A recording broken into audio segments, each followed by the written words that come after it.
Shalom. Welcome to this Kingdom Age uh, Beauty by Shiasa of House of Beloved and Kahil Gabran. And these are the days when it happened that Ramanas, a Greek poet and artist, came forth and described the Lord as the greatest of all artisans. He was a living poet, an artist. He saw for our eyes and he heard for our ears, and our silent words were always upon his lips, and his fingers touched what we couldn't even begin to feel. And out of his heart, of that artist of artists, there flew countless singing birds to the north and to the south, and little flowers on the hillside uh, stayed his steps towards the heavens.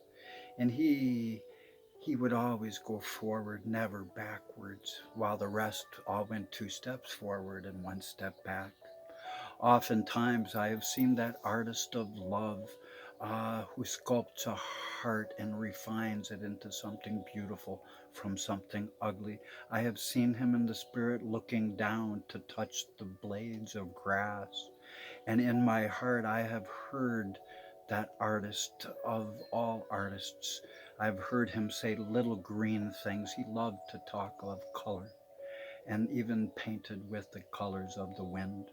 And he said, "You shall be with me in my kingdom, and I shall paint vivid, lovely rainbows, even over the oaks of Bashan and the cedars of Lebanon." And he loved all things of loveliness, even the shy faces of the children and the myrrh of frankincense. And now I pause.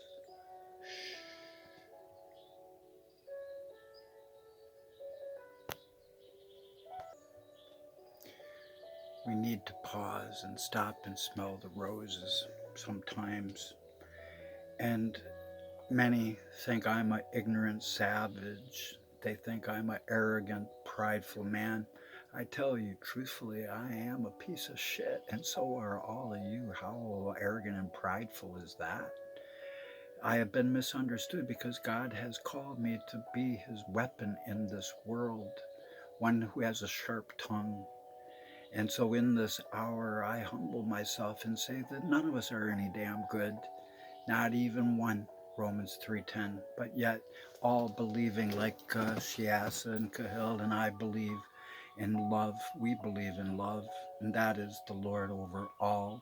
If anyone doesn't have the Lord God of all mankind, Jeremiah 32:27, they got a false God.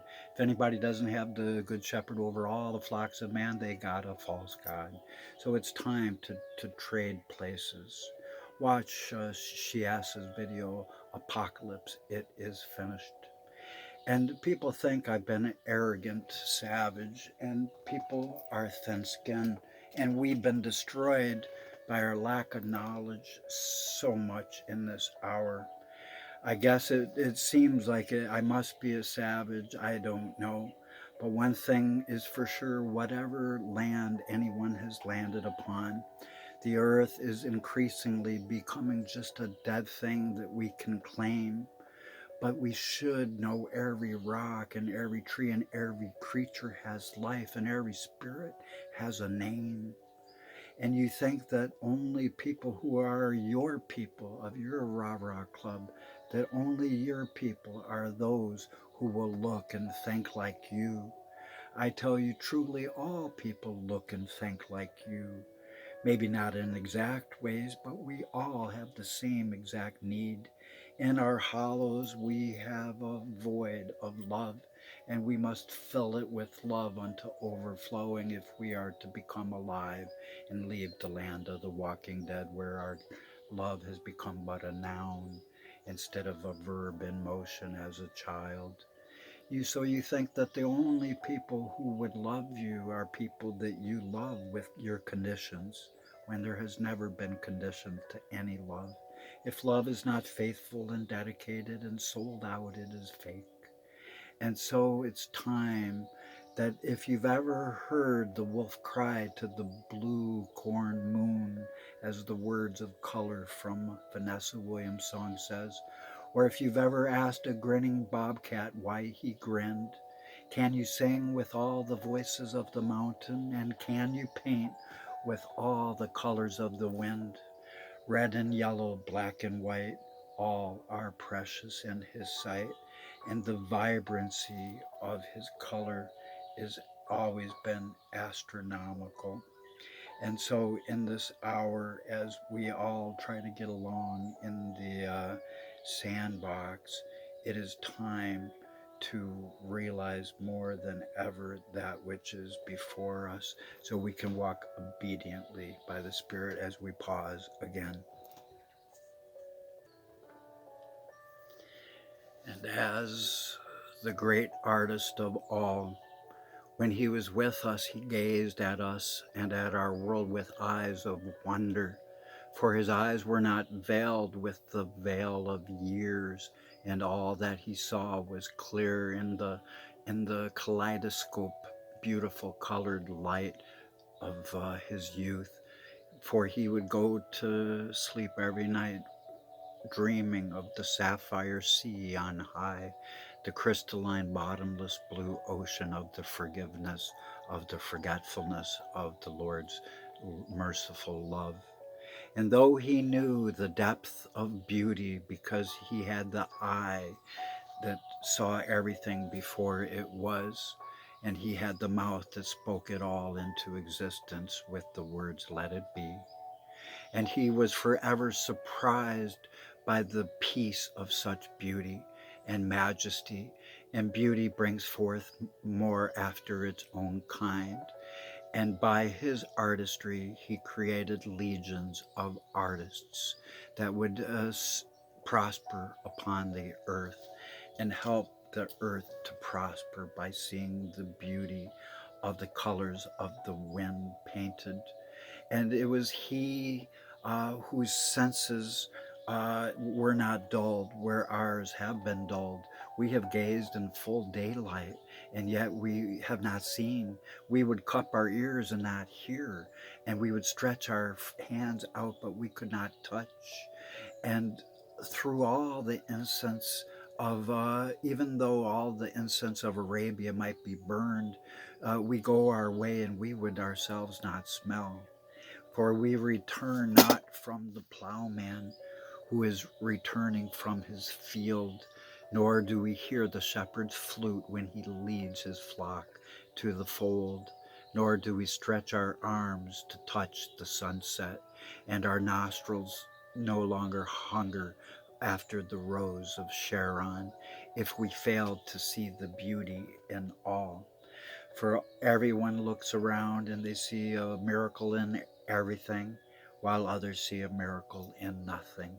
But the colors of the wind, as spectacular and vibrant as they are, he has painted the king's scepters with bejewels of green and emerald and ruby and sapphire, amethyst and citron. And so we need to see ourselves as children playing in our olive grove, because he always stayed young at heart. And all the words that we need must arise from the lips of our own flesh as we lift up love who is in us, as we look upon love who came to us and shall now soon return.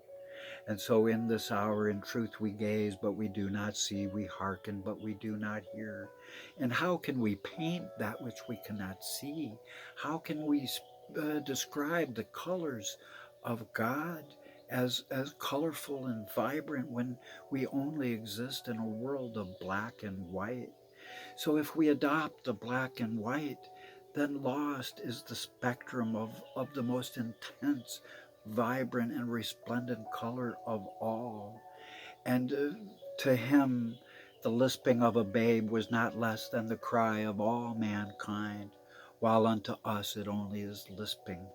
To us, our black and white is all gray, and to him the root of a buttercup the yellowest one imaginable, was only a longing towards to be reunited with God when he walked the earth.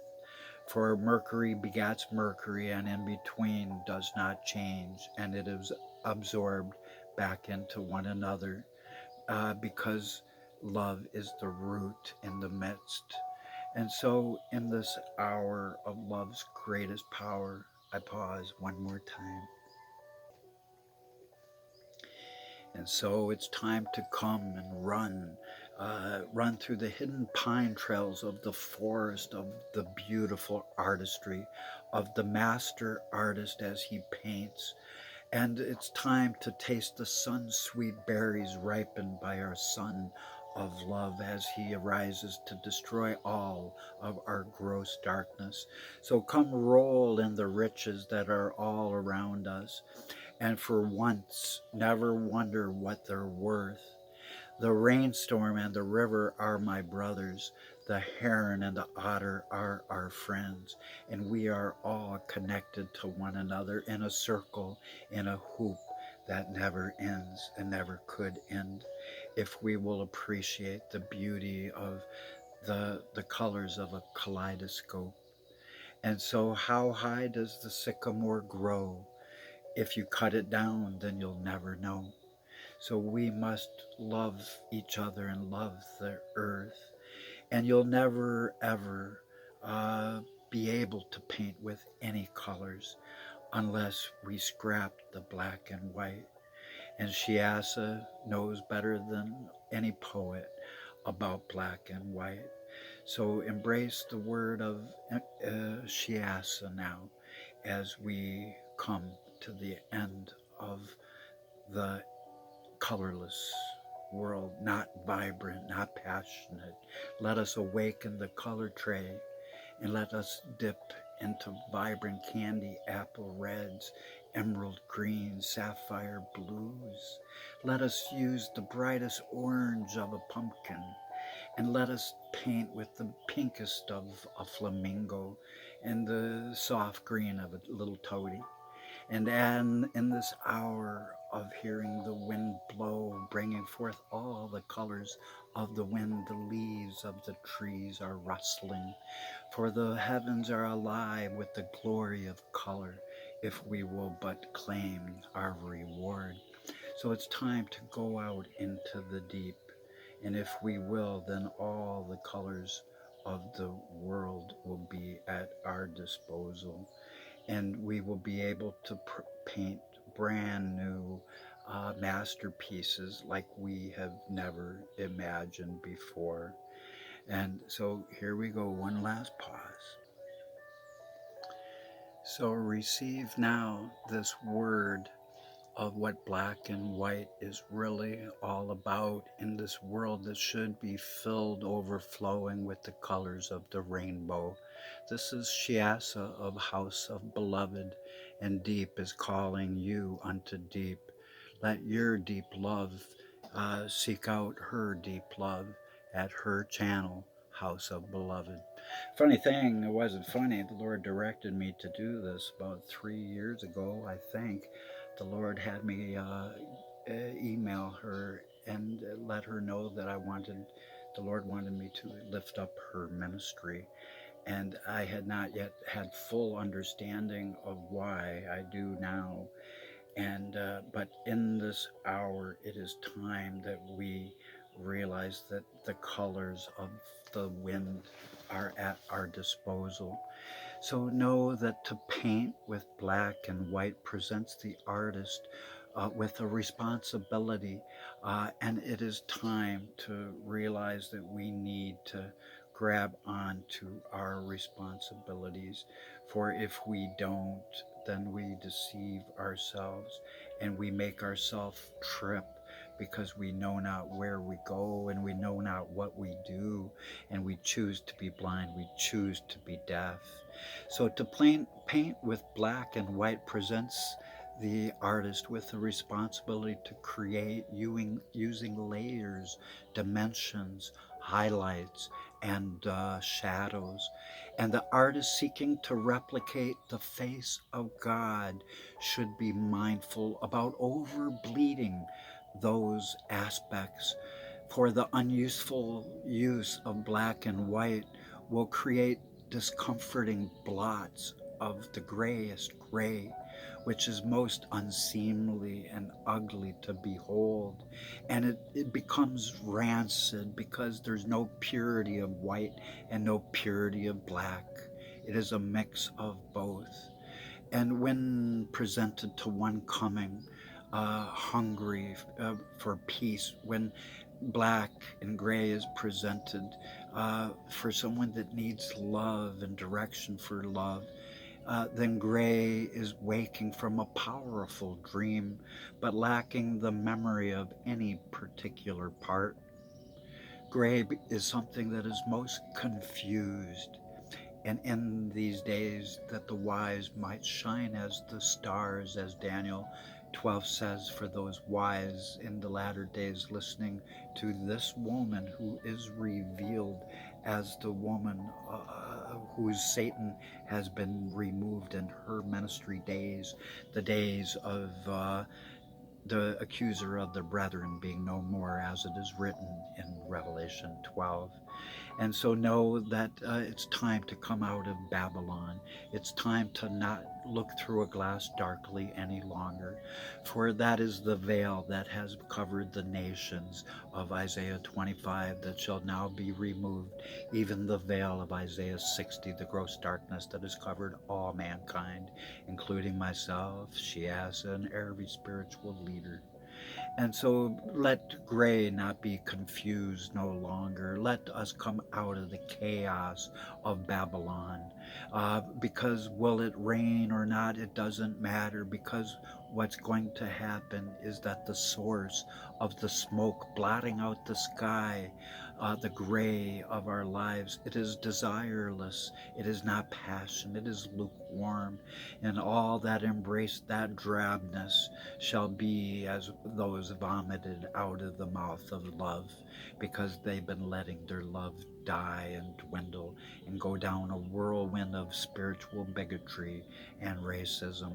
And by the way, I'm adding some words here to hear her full transcript. You have to go to her video. Oh, what's her video's name again? Oh, yeah. Who Can Define God, that she created a month ago, to hear her words live, uninterrupted, and that's well worth doing. And because also a very artistic, she asked, and you really did a great job on the shading of your colors of black and white. And so it's time that we need to see the source of the smoke blotting out the sky, because gray is desireless. I need to say that again. There is no desire. It is totally lazy, doesn't want to go anywhere or do anything, because it has confounded the dark and the light aspects of the lover's candlelit face, making obscurity, making distortions, making a mystery that is over now. Revelation 10:7, for the first was last, and the last was first, and now all nations have become the Lord's, and now Israel has inherited all mankind, Isaiah 54:3, and now are they Chrislam, Isaiah 62:2. And so if the mystery is gone, no longer does it have in its possession gray, because gray does not consume like black, and it cannot exalt like the light.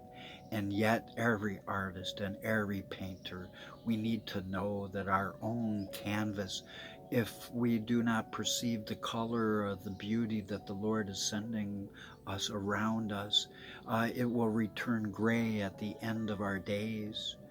And so the spirit of prophecies comes and watches us as we grit our teeth and become destroyed by our lack of knowledge, not wanting the color that the Lord would paint into the vibrancy of our love's greatest flaring passion. So let us plunge our bristles into black no more.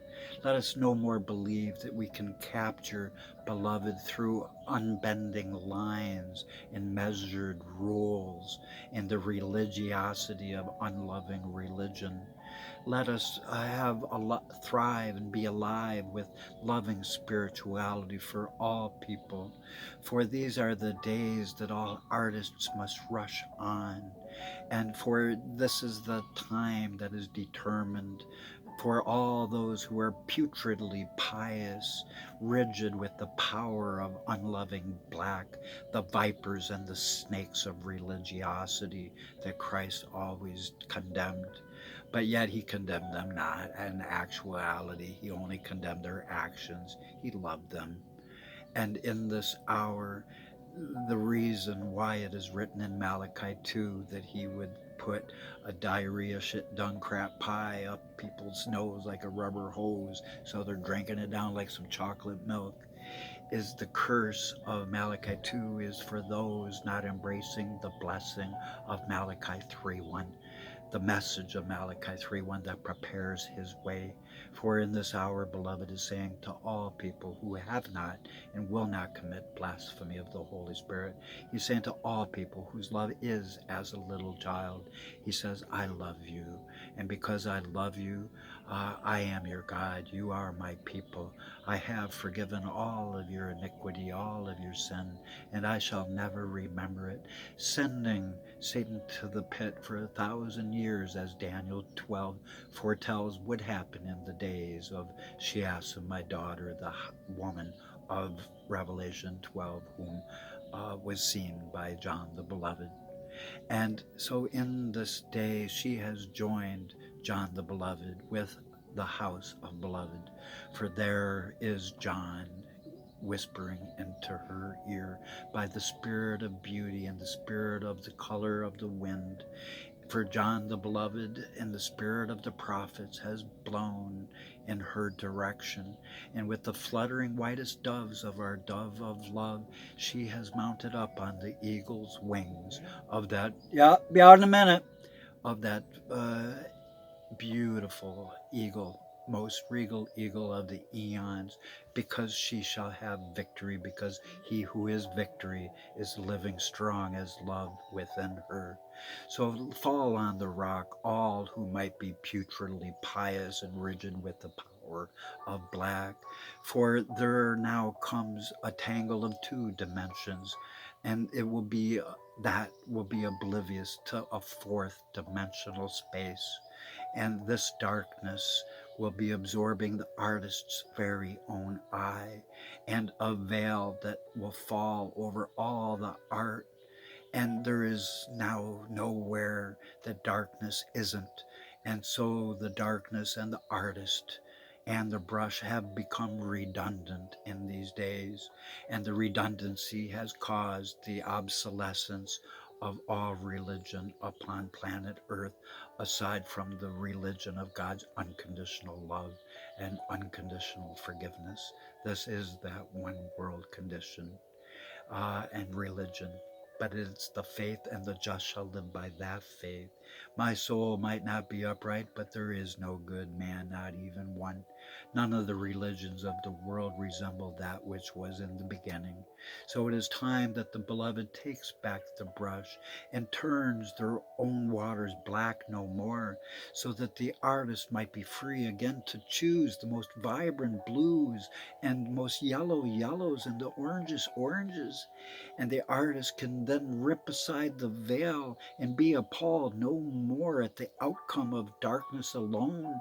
And so the artist then will eagerly dip the white into dark green to get olive leaf and the color of gentle grass.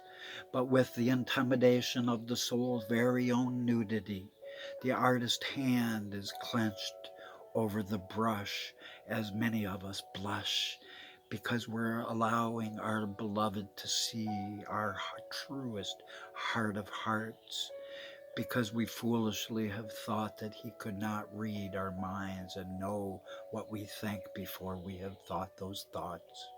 And so in this hour, let every artist of love paint with all the colors of the wind, all the prettiest ones and the ones most vibrant.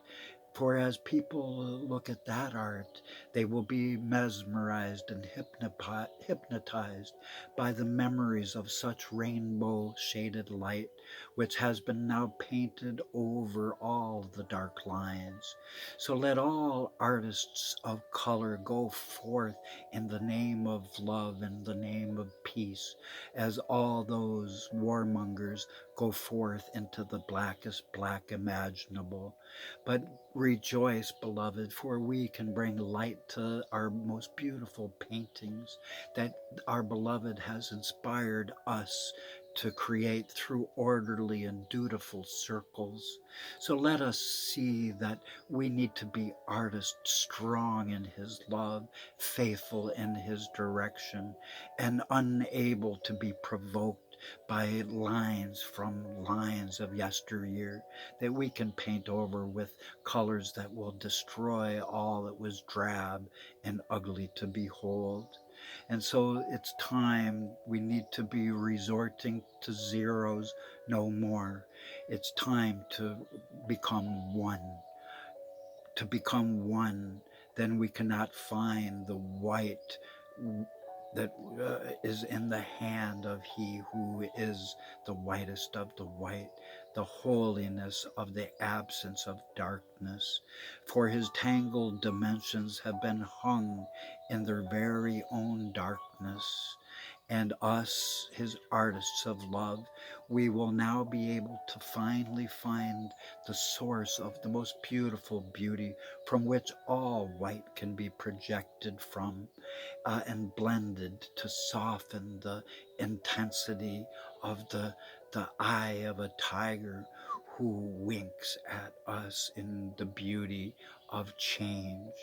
And we need to now be able to produce a clear portrait of our beloved's glory. And yet, by ignorance alone, or by lack of skill and lack of trying and laziness, the light that was placed against its own nature, maligned to its very source, and misplaced and often over accentuated the highlights that we were using to merge with the undertones. And upon sensing despair back in those days before we chose to so seek color, because we must sow color to reap of color. So sow not no more gray and no more black. Use white only to paint away all the darkness. And in that we will look back, and we as the artist, once refreshed and restored by he who is the carpenter of the all, it is time that we need to stop and find ourselves being immersed by his spirit of bliss, tranquility, and love that he's blowing forth as but a gentle kiss to wipe away our overcast backdrop of his own creation that craves again our nakedness, and yet it's not there. For he will clothe us in that whitest of white if we will choose to put away the brush with black and let it cover a veil of us no more. But it was now finally torn aside, and our beloved opens the arts, and the gray faces are gone, and no more is there confusion. No more do we have to paint from that palette of black. Let us hold to the white and grab the greenest greens of a hummingbird, the most beautiful gold of the gold I found when I was a little kid. I actually found some. It was leaf gold. It was cool. Old rock hounds never die. They just slowly petrify. And I went looking for gold. And we are to look for gold. Our beloved is the treasure of excellence. We must go out into the deep. He is the priceless pearl of great reward. And that excellence of treasure alone is his unconditional love. For there has never been conditional love that has ever been love. And so we must now paint, And beside us, our canvas will now be full of every color so we can be sorrowful no more.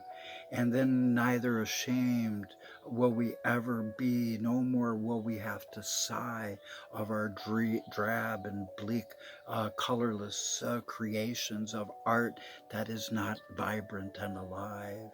And our beloved will then laugh while he ushers in much delight of the colors of the wind through microscopic decimals of white.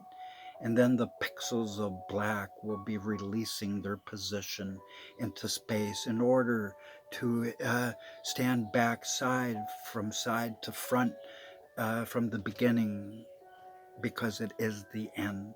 And this is the end of wasted, desolate faith on earth. So let us now receive another brush from the artist of all artists' hand. And he is saying unto us all, take here this brush of many colors, even more colors than the robe of many splendid colors of Joseph, and hide all the drabness and bleakness with the vibrancy of love come alive. And then your desire will be to find me, and to find within me, to find you.